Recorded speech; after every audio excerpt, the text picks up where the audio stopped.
position up here.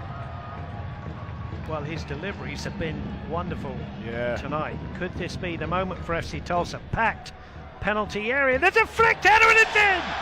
FC Tulsa! Late on! A flicked the ball home! The fireworks go off because Calheira has headed in at Arthur Rogers' corner! And with just 4 minutes to go, One Oak Field comes to life! It's FC Tulsa 1, Sacramento Republic 0. Well, from your lips to the side. Being very deliberate. Headed out. Not all the way. Shot deflected. Here's a shot inside and a goal. On the rebound, Beto Avila in the 10th minute. And El Paso jumps on top. Yeah, the replay will help to determine whether or not that's poor defending, but I think from the first look, that's just unlucky. It's just the deflection, but you can't just put your hand up and expect offside. It's offside if the linesman puts his flag up. It's offside if they're further forward. You play to the whistle. If we can maybe get that a little bit further back, because it's the... Started the first 2 games of the year, and Galena, as he often does, switches from left to right. Nice dribble to get around Ruiz. Double teamed. Plays it through to Jimenez in the box. Sends it in front to goal! Mamadou! How do you do? We're even at 1. Get it wide, get it in. That's what happens. Excellent goal. Just 1 or 2 indications in the last couple of minutes. Playing a little bit quicker. Utilizing the width. Playing it in. Brilliant run. Brilliant touch. Brilliant goal. Hartford back on level terms. Get it wide, get it in. 1-1. Brass Bonanza blares here at Trinity Health Stadium. For Mamadou Dieng, his 12th goal. Haven't seen Joe Farrell yet today. Really no reason to change out your back 4. No. Ortiz making a run. Header and a goal! Ackwei in the 86th minute off the corner, and El Paso takes a 2-1 lead.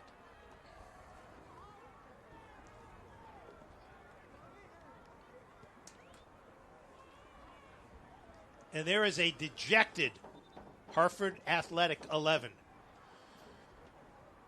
Yeah, it's the near post flick that causes the problem. That there, and it's just bodies, isn't it? It's right place, right time. Sometimes they go for you, sometimes they go against you.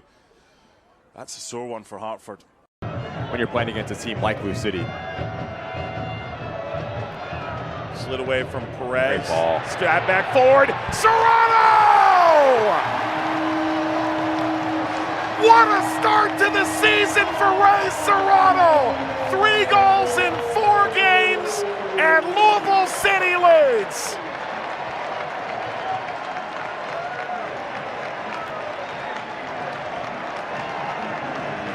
Playing on the front foot for Blue City. How many numbers they can get into that final third, but look at this ball from Zach Duncan.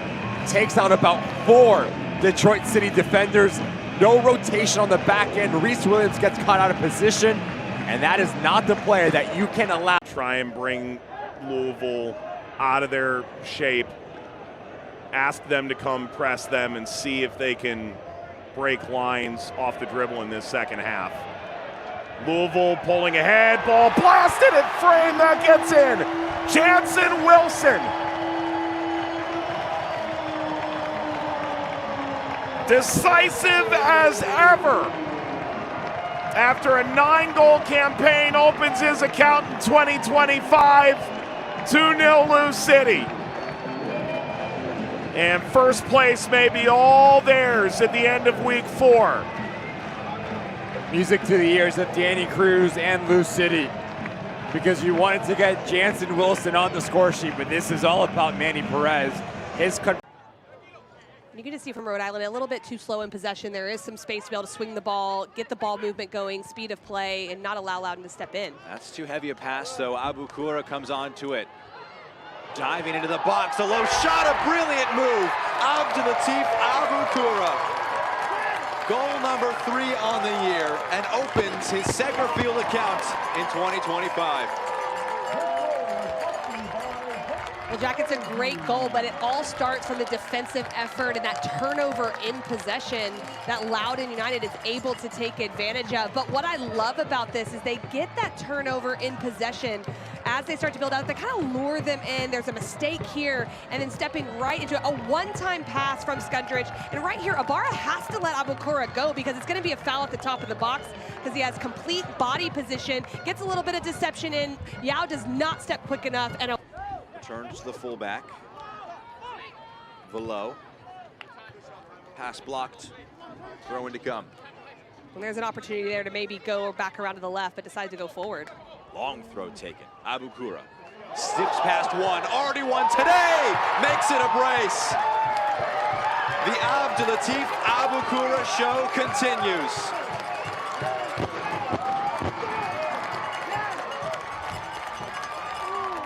This is incredible work from Aboukoura right here in this moment. What I like, though, Florian Velo recognizes that there is a ton of space to take advantage of, just says, I'll take this myself. Aboukoura comes from the left side. Look at this, whoop, right in behind, around to Darce, and then that finish, that choice. Most players are gonna go low to the far post, but he has a little bit of technique here, creativity, you gotta love that, and gets enough bend on it to get around Vegas, but still sneak it. April 6th, tune in, we'll be on CBS. Great layoff here, big block. Mertz on the follow-up, buries it. One of the Steel City zone scores in front of the Steel Army to give the Hounds the lead.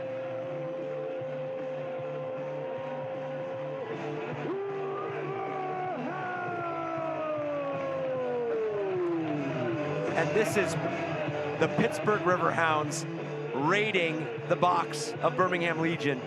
Their ability to recognize a bit of a delay there and just stacking the box. The numbers that give you the opportunity for not only the first wave of attack, but that second and third that proved to be so dangerous and so defining in games.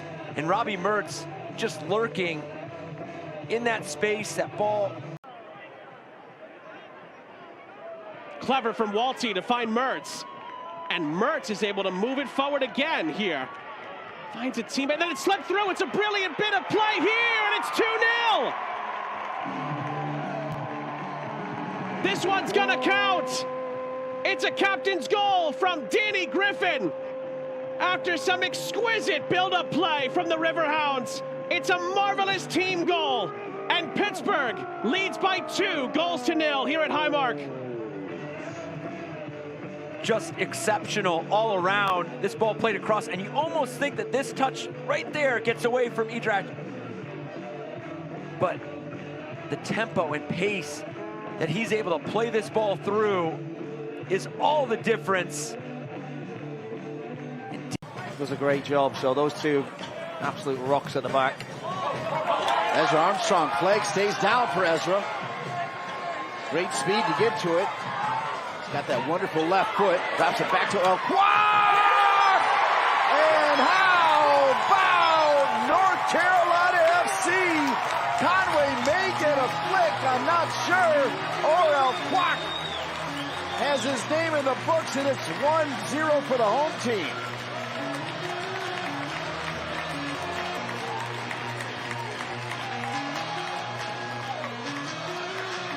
And what a ball from Mikey Maldonado, just a searching pass out to the left, and Ezra Armstrong will turn any long pass into a great one. Great patience, picks Ackwei, the coolest man in the stadium. Ezra Armstrong has a chance with his off foot to send it back in. Back across and on goal, and how about North Carolina FC? They'll take it anyway. It comes, and it's 2-0 for the home team.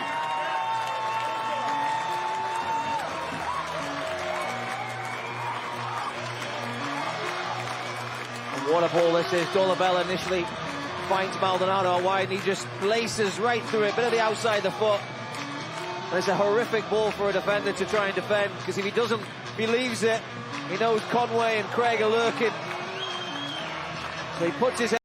looking for 39 and the third of his initial Charleston battery campaign. Oh! McGuire guessed right, but Jennings with a little more fire, and the battery has pulled one back.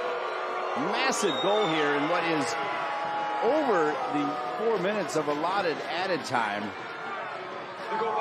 Huge turn of events. It's a great penalty. Kisses the post. Jake McGuire guesses right at full stretch, but Jennings.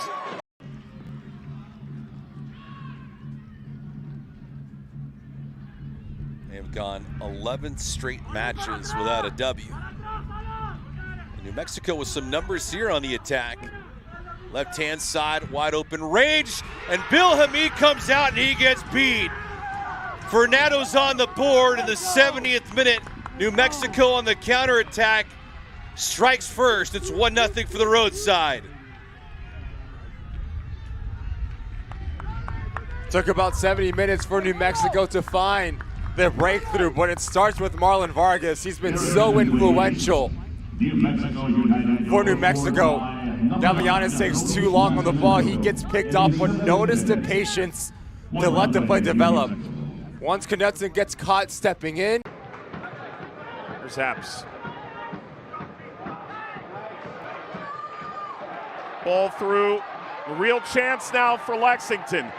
Numbers joining in the attack. Ball shuffled across, and Lexington has the opening goal. It is Firmino, his first for Lexington SC. 1-0 against the team top the table.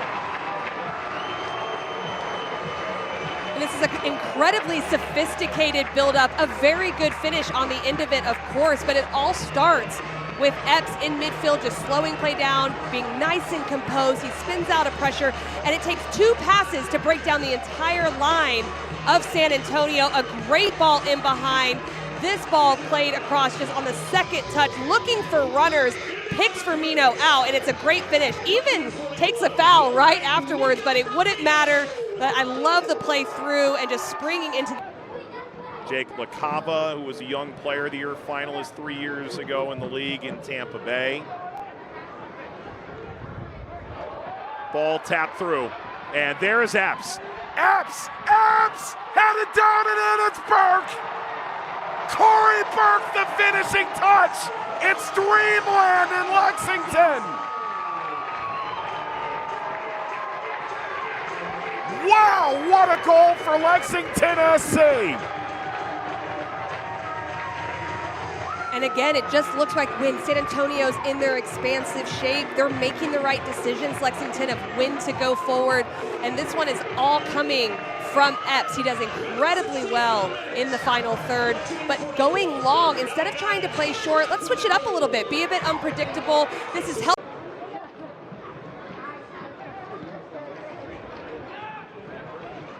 Ball inside from Hernandez. It's a good intervention. Whoa, what a hit! And what a goal for San Antonio! How in the world did Madronda get that on frame?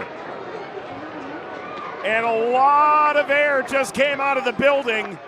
Madronda from outside the area makes it 2-1. This is a spectacular take from Madronda. Just has a little bit of space and says, why not? That last touch sets it up perfectly. And look at it. To equalize for San Antonio, the chip is in.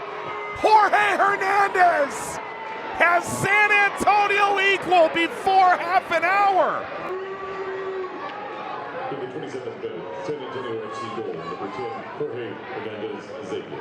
And this is how quickly the game can change.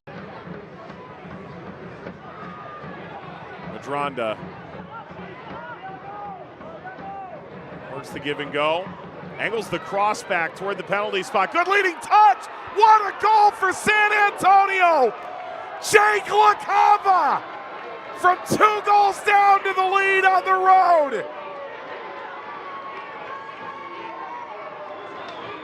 And San Antonio may well be perfect through the month of March. What a stunning comeback tonight in Lexington. Well, and this is really against the run of play. Lexington's had the majority of possession, playing Madronda in, and he just gets the service across. It bounces down to LaCava, and he uses his chest and just wills it into the back. Nonetheless, good away point, but you can see that's been flipped here tonight. They're coming out, much higher energy, pressing Colorado Springs back line. Good build from the 11. Aiden Stanley, at one time as a leader in assists at USLC last year. Malik Foster puts it home. The boys in blue. Cue the smoke early at the mic in the home opener. What a strike with the left. That's not an easy ball to hit. So good.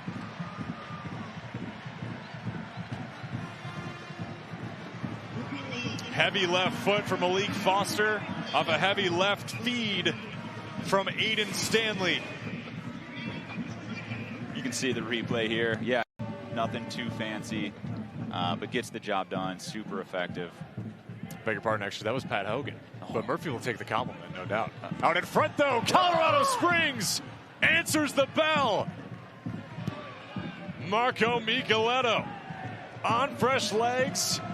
Not 5 minutes into his campaign today, knocks home his first goal of the season. And we are knotted up at the mic. Opportunistic take here from Micheletto. He does really, really well with it. Good first touch to trap it. Left foot, hits it hard, hits it on frame. Rewarded with it there. Quick impact. Hurma will set up with Micheletto. Marco, good look inside, and Micheletto, a brace. It's as if nobody saw it from the 11, and Salt couldn't get eyes either. 22's got two, and Springs adds their second. Such a dangerous ball across. See the replay here. Short corner. Foster is a little late to come over, so they have a 2v1 for a second. Ball's in. It's a kind of a cross shot, kind of a combo, right? It's tough as a goalie. You want to come out. Another fast break, perhaps, for Colorado Springs. Ward on the run. Good look out front for Dylan. Salt's there, but it trickles in. The Switchbacks add a trio of goals from their talented Justin Dillon this time. A brace last week, both of the penalty kick variety.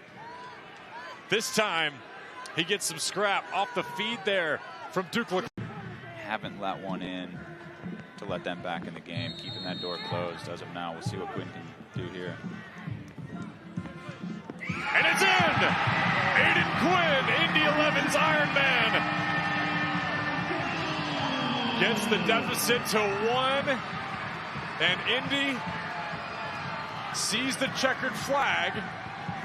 Much like their jerseys, indicative of the Brickyard, they got to go fast here to find the next goal. But what a hit from Aiden Quinn. In Okello's defense, he is 6'5" to Nalati's 5'7", so that elbow kind of naturally by his head. Rolling service, it's well created!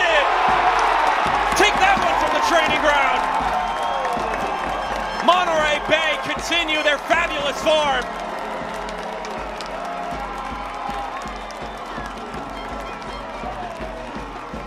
Very, very clever free kick. They switched off Phoenix Rising. They weren't watching the runners. And you're able to play the ball into the box. Have a look what happens here. Plays it into the box. Not picked up there. Comes across. Carlos Guzman says, thank you. That's quintessential Mael Malongo. Such an explosive player. Impressed at the League One level and now earned the opportunity to play one stage higher. Cabral in the middle. Skips by the keeper. And these fighters from Phoenix continue to retaliate. Brilliant comeback from Phoenix Rising. Unnecessary giveaway though. Monterey Bay has a few upset faces there, but they took advantage of it, Phoenix Rising, and of course Remy Cabral from that position that he got the ball. He's always going to be dangerous. Lovely ball played into him there. Defenders.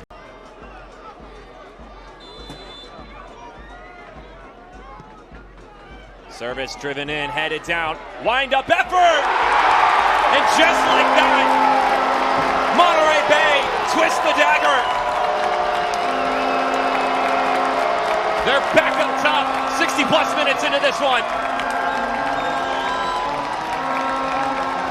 That's a good finish there from Adrian Rebelard, and it comes from a second yellow card for Papma Boy and a free kick, and from the free kick it's headed down right into that danger area. Hits the first time with his left foot, just sneaks in that corner past Tristan Henry, but it's a double blow for Phoenix Rising. You lose your captain, you're down to 10 men, and from the resulting free kick. Here come the Crispin Kelp. Rebelard has what's currently the go-ahead goal. Oh, look at that! Anton Zoidberg, wonderful placement with the flick of his head.